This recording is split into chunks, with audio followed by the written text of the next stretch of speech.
नमस्कार दोस्तों। महाराष्ट्र का रण इस तरह से गंभीर है कि शिवसेना किसी भी कीमत पर पीछे नहीं हटना चाहती है।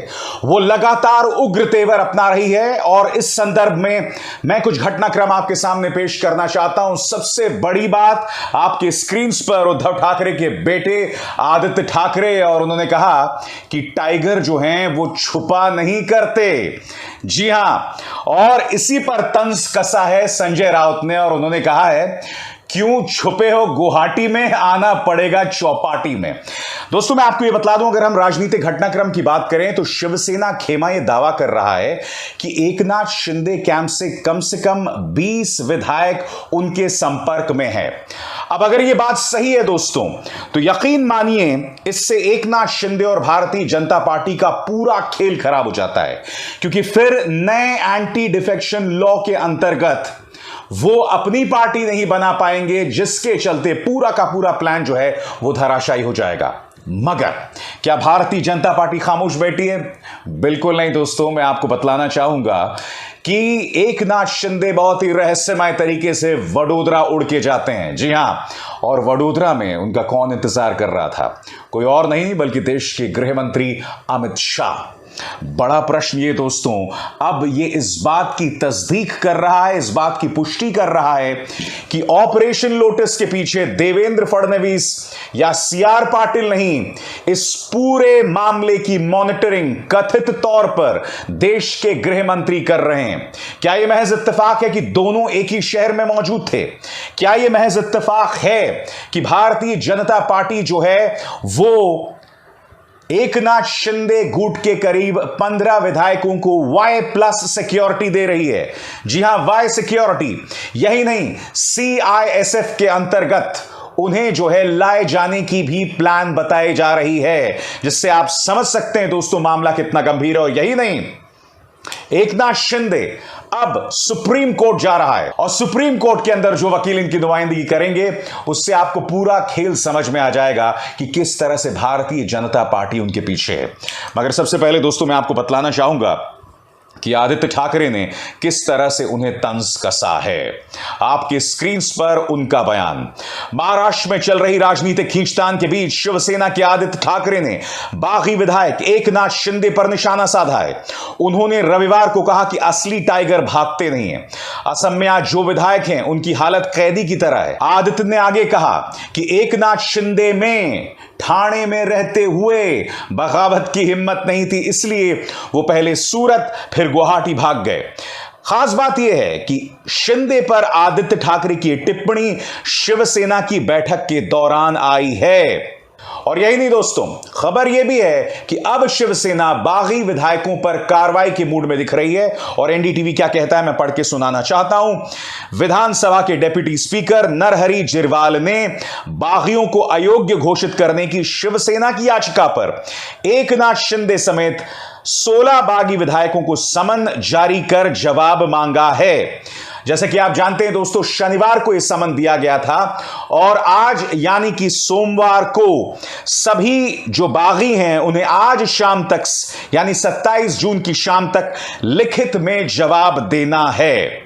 तो एकनाथ शिंदे की जमीन जो है वो और कम होती जा रही है। मगर बड़ा प्रश्न ये कि कहीं ये उद्धव ठाकरे खेमे की बौखलाहट नहीं। और मैंने जो आखिरी शो किया था उसमें मैंने आपको बतलाया था कि किस तरह से शिवसेना जो है वो हिंसा का इस्तेमाल कर रही है बागी विधायकों के खिलाफ। उनके दफ्तरों में तोड़फोड़ हो रही है, यहां तक कि एकनाथ शिंदे के बेटे के दफ्तर की भी तोड़फोड़ की गई थी। एक तरफ ये दिखाई दे रहा है, दूसरी तरफ कानूनी संवैधानिक तौर पर सदन के अंदर निहायत ही अग्रेसिव तरीके से शिवसेना आगे बढ़ रही है। ऐसे में एकनाथ शिंदे के पास जो विकल्प है वो दो विकल्प है। एक विकल्प मैं आपको बतला चुका हूं, वो वडोदरा गए थे जहां पर देश के गृह मंत्री मौजूद थे। दूसरा विकल्प, वो सुप्रीम कोर्ट जा रहे हैं, और सुप्रीम कोर्ट के अंदर उनकी क्या कार्रवाई होगी वो मैं आपको पढ़ के सुनाना चाहता हूं दोस्तों। महाराष्ट्र का सियासी संकट अब सुप्रीम कोर्ट की चौखट तक पहुंच गया है। गुवाहाटी में डेरा डाले शिवसेना के बागी गुट के नेता एकनाथ शिंदे ने सुप्रीम कोर्ट का दरवाजा खटखटाया है और अयोग्यता के नोटिस को चुनौती दी है। दरअसल महाराष्ट्र विधानसभा के डेप्यूटी स्पीकर ने शिवसेना के ठाकरे गुट की याचिका पर 16 विधायकों को अयोग्यता का नोटिस जारी किया था और जैसे कि मैंने अभी आपको बताया दोस्तों, आज शाम तक उन्हें इसका लिखित जवाब देना है। और मैं आपको बतलाना चाहूंगा कि सुप्रीम कोर्ट में जो उन्होंने याचिका दायर की है उसमें क्या कहा है। उन्होंने डेप्यूटी स्पीकर के उस फरमान की वैधता पर सवाल उठाया है। आगे मैं आपको बतलाना चाहता हूं दोस्तों, शिंदे के अलावा 15 अन्य बागी विधायकों को ऐसा नोटिस भेजा गया है। शिंदे कैंप ने शिवसेना विधायक दल का नेता अजय चौधरी को नियुक्त किए जाने को भी चुनौती दी है। हालांकि इन विधायकों के पास 27 जून की शाम तक का ही समय है। अब दोस्तों दिक्कत क्या है मैं आपको बताता हूं। 27 जून की शाम तक इन्हें लिखित जवाब देना है। अब सुप्रीम कोर्ट ने उससे पहले कोई आदेश जारी कर दिया और उस पर स्टे लगा दिया, तब तो एक तरह से कहा जा सकता है कि एकनाथ शिंदे गुट की यह जीत होगी।